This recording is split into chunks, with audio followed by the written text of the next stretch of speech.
एक व्यक्ति का नारा था कि भूरा बाल साफ करो, और दूसरा व्यक्ति जो है भूरा बाल साफ करने के पद चिन्हों पे काम कर रहे हैं और ये चाहते हैं कि बिहार से सवर्ण समाज पलायन कर जाए। बिहार सरकार को लगता है कि सवर्ण कोई समाज ही नहीं है, सवर्ण कोई वोटर ही नहीं है, सवर्ण का कोई ताकत ही नहीं है। तो इनको आने वाला 24 का लोकसभा चुनाव और आने वाला विधानसभा 25 का चुनाव इनको ताकत और शक्ति से इनको बतला देंगे कि मरे नहीं मौन हम, और 24 और 25 के चुनाव में बता देंगे कौन है हम। प्रदेश अध्यक्ष जगदानंद जो है सवर्ण में ही आते हैं ना, और यहाँ पर भी मैं उन लोगों को सवर्ण मानता ही नहीं हूँ जो सवर्ण होने के सवर्ण तो है ही, सिर्फ नाम का, देखिए फिर सिर्फ नाम का सवर्ण है। जो किसी पार्टी का प्राइवेट लिमिटेड कंपनी का तलबा चाट रहे हो, किसी व्यक्ति का विशेष चाटुकारिता कर रहे हैं, उनको हम नेता नहीं मानते। नेता मेरा वही होगा जो हमारा समाज की बात करेगा, हमारे समाज की उन्नति की बात करेगा। आपके नेता लोग तो कोई आपके जात के लिए तो कोई खड़ा नहीं हो, तो हमारे जात तो आवाज ही नेता नहीं की हमको जरूरत ही नहीं है। कौन आवाज? हमारा समाज नेता ही पैदा करता है, हमको नेता की जरूरत नहीं है। और हमारे समाज के हर एक व्यक्ति नेता है, हमारे समाज के हर एक व्यक्ति नेता है। भूमिहार ब्राह्मण लाला राजपूत में हर एक घर से नेता ही होता है। वो अपना संघर्ष करने का तरीका अलग अलग अपनाते हैं, और हमने संघर्ष के दम पे 10% आरक्षण का लाभ लिया है। उसको भी लोग मिटाने की बात करते हैं, वो लोग मिट जाएंगे लेकिन आरक्षण नहीं मिट सकता। नमस्कार, बहुत स्वागत है आपका लाइव बिहार में। मैं आपके साथ रूपम। देखिए, आज कैबिनेट की बैठक हुई, बहुत सारी बातें हैं जिसमें मंजूरी भी दी गई है। विशेष राज्य का दर्जा की भी मांग कही जा रही है, और आरक्षण की अगर हम बात करें तो वो आज हमारे जो राज्यपाल हैं उनसे भी मंजूरी मिल गई है। युवा इस विषय में क्या सोचते हैं, इसी बाबत हम बात करने के लिए आए हैं, और पुरुषोत्तम हमारे साथ जुड़े हुए हैं जो कि युवाओं के लिए हमेशा लड़ाई करते हैं, युवाओं के लिए हमेशा मांग उठाते रहते हैं। जहां भी कुछ भी अन्याय होता है आवाज उठाते ही नजर आते हैं। पुरुषोत्तम, आज जो कैबिनेट की बैठक हुई, आपने सुना ही होगा खबरें, बहुत सारी जो बातें हैं, बहुत सारी मंजूरी दी गई है आरक्षण को लेकर। विशेष राज्य की दर्जे की भी मांग की जा रही है। देखिए, मुख्यमंत्री जी लगातार ही मांग कर रहे हैं कि बिहार को विशेष राज्य का दर्जा मिलना चाहिए, बिहार के विशेष राज्य का दर्जा मिलना चाहिए, और ये खुद चिल्ला रहे हैं। चिल्लाते कब है? जब भारतीय जनता पार्टी से इनका गठबंधन टूट जाता है तब। ये लोगों को गुमराह करने के लिए खाली मांगते हैं कि विशेष राज्य का दर्जा मिले, विशेष राज्य का दर्जा मिले। आप किस ग्राउंड पे मांगते हैं भाई? आपके बिहार में किसान सुरक्षित नहीं है, आपके बिहार में नौजवान पढ़ने के लिए दूसरे राज्य में जा रहा है, आपके यहाँ किसान हो जो मजदूरी करने के लिए दूसरे राज्य में भटकना पड़ रहा है, और फिर भी आप चिल्ला चिल्ला के जबरदस्ती करें कि हमको विशेष राज्य का दर्जा मिलना चाहिए। तो खाली अब मांगने से नहीं होता है। आप बिहार में ऐसा क्या बेहतर किए हैं? गली नली सड़क बनाने से आप विशेष राज्य का दर्जा मांगते हैं? इनका जीरो टॉलरेंस पर एक बयान आता था कि हम तो बिहार में सुशासन व्यवस्था कायम कर दी है। यही सुशासन व्यवस्था है कि जहाँ लखीसराय में दिन दहाड़े 6 व्यक्ति की मर्डर हो जाती, गोली मार देते जिसमें 3 मर जाते हैं। पटना के सड़कों पे अब कब किसके साथ कब दुर्दांत घटना घट जाए ये कोई जानता नहीं है, फिर ये चिल्ला रहे कि विशेष का दर्जा मिलना चाहिए। तो ये लोग सिर्फ और सिर्फ बिहार के जनता को गुमराह करने के लिए इस तरह का मांगे करते हैं। और हमेशा कैबिनेट का मीटिंग होता है, लेकिन कैबिनेट की मीटिंग में एक भी बात ऐसा नहीं होता है कि बिहार का जो मजदूर पलायन कर गया उसको लाने के लिए क्या उपाय किया जाए, बिहार के जो स्टूडेंट बाहर में जाकर के पढ़ रहे हैं उसको लाने के लिए बिहार में कौन सी व्यवस्था किया जाए। तो इन लोग इस पर विचार नहीं होता। इन लोग का विचार बस इस पे होता है कि लोकसभा का चुनाव है, विधानसभा का चुनाव है, जनता को कैसे मूर्ख बना करके इस चुनाव में अपना सीट पर कब्जा कर सके। इन लोग का मकसद सिर्फ ये होता है। आरक्षण पे क्या कहते हैं? राज्यपाल भी अब मंजूरी दे दिए हैं। ये तो होना ही था। ये आरक्षण सवर्ण विरोधी आरक्षण है। ये आरक्षण सवर्णों को दरकिनार करके दिया गया है, और आज के समय में बिहार की एक भी राजनीतिक पार्टी ऐसा नहीं है जो सवर्णों को चाहता है कि राजनीतिक, सामाजिक एवं आर्थिक मजबूती उसको मिले। और इस सरकार ने जातिगत जनगणना करवाया, जातिगत जनगणना के आधार पे आर्थिक आधार पे भी जनगणना हुआ, आर्थिक आधार पे ये दिखाया गया कि भूमिहार में गरीबी सबसे ज्यादा है, उसके बाद राजपूत में भी गरीबी है, ब्राह्मणों में भी गरीबी है, यादवों में भी गरीबी है। लेकिन गरीब सिर्फ ये लोग, सरकार का मानना है कि यादव दलित महादलित ही गरीब है, बाकी लोगों को कुछ इसका लाभ मिलता नहीं है। ये लोग सिर्फ और सिर्फ सवर्णों को दरकिनार करके बिहार की राजनीति बनाना चाहते हैं, और इन लोगों का मंशा सिर्फ यही है। एक व्यक्ति का नारा था कि भूरा बाल साफ करो, और दूसरा व्यक्ति जो है भूरा बाल साफ करने के पद चिन्हों पे काम कर रहे हैं, और ये चाहते हैं कि बिहार से सवर्ण समाज पलायन कर जाए।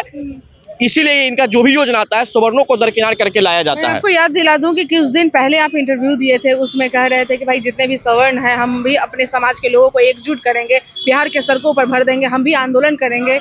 आपको याद है? निश्चित रूप से जब हमने, हाँ देखिए, बिल्कुल हमने 14 के चुनाव में 19 के लोकसभा का चुनाव के समय भी हमने अपनी ताकत दिखाया था, और अपने ताकत और बलबूते के दम पे हमने 10% आरक्षण का लाभ ले लिया था। हमारे उन समाजों को 10% आरक्षण का लाभ मिलता है जो सवर्ण में आर्थिक रूप से कमजोर वर्ग का होता है। लेकिन बिहार सरकार सौतेला व्यवहार सवर्णों के साथ करती है। बिहार सरकार को लगता है कि सवर्ण कोई समाज ही नहीं है, सवर्ण कोई वोटर ही नहीं है, सवर्ण का कोई ताकत ही नहीं है। तो इनको आने वाला 24 का लोकसभा चुनाव और आने वाला विधानसभा 25 का चुनाव इनको ताकत और शक्ति से इनको बतला देंगे कि मरे नहीं मौन हम, और 24 और 25 के चुनाव में बता देंगे कौन है हम। आप आरक्षण के जंजीर में बांध करके सवर्णों को चाहेंगे कि आप कमजोर करने, लेकिन आप टैलेंट मेरा कम नहीं कर सकते। सवर्ण को एकजुट आप कर पाएंगे? क्या कि देखा जा रहा है भाई, जदयू हो, आरजेडी हो, चाहे कोई भी हो, हर जगह सवर्ण वहां पे हैं बने हुए, एक अलग ही पोस्ट। वो जो है उनसे हमारी कोई मतलब नहीं है।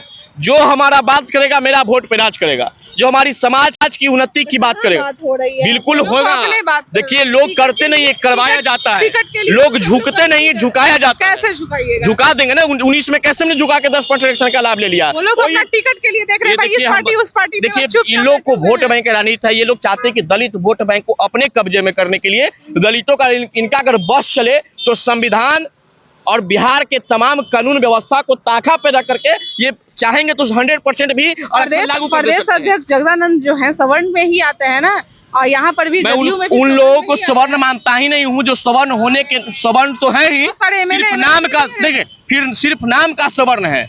जो किसी पार्टी का प्राइवेट लिमिटेड कंपनी का तलबा चाट रहे हो, किसी व्यक्ति का विशेष चाटुकारिता कर रहे हैं, उनको हम नेता नहीं मानते। नेता मेरा वही होगा जो हमारा समाज की बात करेगा, हमारे समाज की उन्नति की बात। हम ये नहीं कहते हैं, हम दलित आरक्षण का विरोधी नहीं है।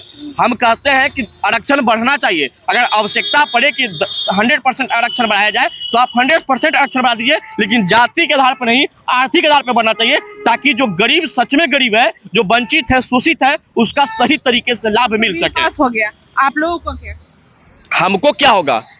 अरे पहले 55% आरक्षण था तो हमने लड़के 10% आरक्षण का लाभ लिया। अब कितना लीजिए? तो हम ये नहीं कहेंगे हम कितना लेंगे, हम कहेंगे कि बिहार में 100% आरक्षण लागू हो, लेकिन आर्थिक आधार पे हो, हर गरीब समाज के लिए हो, हर गरीब लोगों के लिए हो, हर जात में गरीबी है। आपके नेता लोग तो कोई आपके जात के लिए तो कोई खड़ा नहीं हो, तो हमारे जात तो आवाज ही नहीं की हमको जरूरत ही नहीं है। कौन आवाज? हमारा समाज नेता ही पैदा करता, हमको नेता की जरूरत नहीं है। और हमारे समाज के हर एक व्यक्ति नेता है, हमारे समाज के हर एक व्यक्ति नेता है। भूमिहार, ब्राह्मण, लाला, राजपूत में हर एक घर से नेता ही होता है। वो अपना संघर्ष करने का तरीका अलग अलग अपनाते हैं, और हमने संघर्ष के दम पे 10% आरक्षण का लाभ लिया है। उसको भी लोग मिटाने की बात करते हैं। वो लोग मिट जाएंगे, लेकिन आरक्षण नहीं मिट सकता। इस बार कैसे संघर्ष होगा? आने दीजिए लोकसभा का चुनाव और विधानसभा का चुनाव, आपको दिख जाएगा। चुनाव में कैसे ईवीएम में आपको दिखेगा कि हम लोगों ने संघर्ष किस प्रकार से किया। कोई लोग सड़क पे उतर के गुंडागर्दी करता है, तो हम लोग ईवीएम पे उतर करके अपना वोट और मतदान से उनका विरोध करके दिखा देंगे कि हम लोग के पास जो शक्ति है वो आज भी है और बरकरार रहेगा। जो मेरा बात करेगा मेरा वोट पे राज करेगा। पत्थर के फौलाद हम और परशुराम के औलाद हम, किसी के सामने घुटना नहीं टेकेंगे। जो हमारा विरोध करेगा उसको घुटना टेकवा देंगे। चलिए, बहुत बहुत धन्यवाद। तो आपने सुना, सड़कों पे उतरकर हम अपनी ताकत नहीं दिखाएंगे, ईवीएम के माध्यम से हम अपनी ताकत दिखाएंगे। गुंडागर्दी नहीं करेंगे। ईवीएम में हम लोग बता देंगे लोकसभा का चुनाव है, उस समय हम सभी को बता देंगे कि सवर्ण भी है।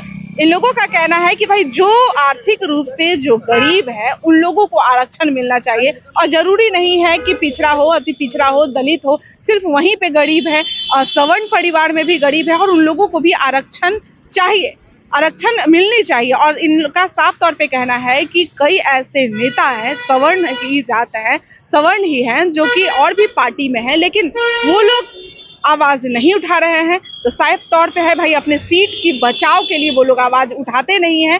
अब युवा खड़े हो गए हैं, ईवीएम के माध्यम से अपने वोट का चोट दिखाएंगे लोकसभा चुनाव में। चलिए इंतजार कीजिए, और हम लोग भी देखते हैं कैसे ये लोग बताते हैं सरकार।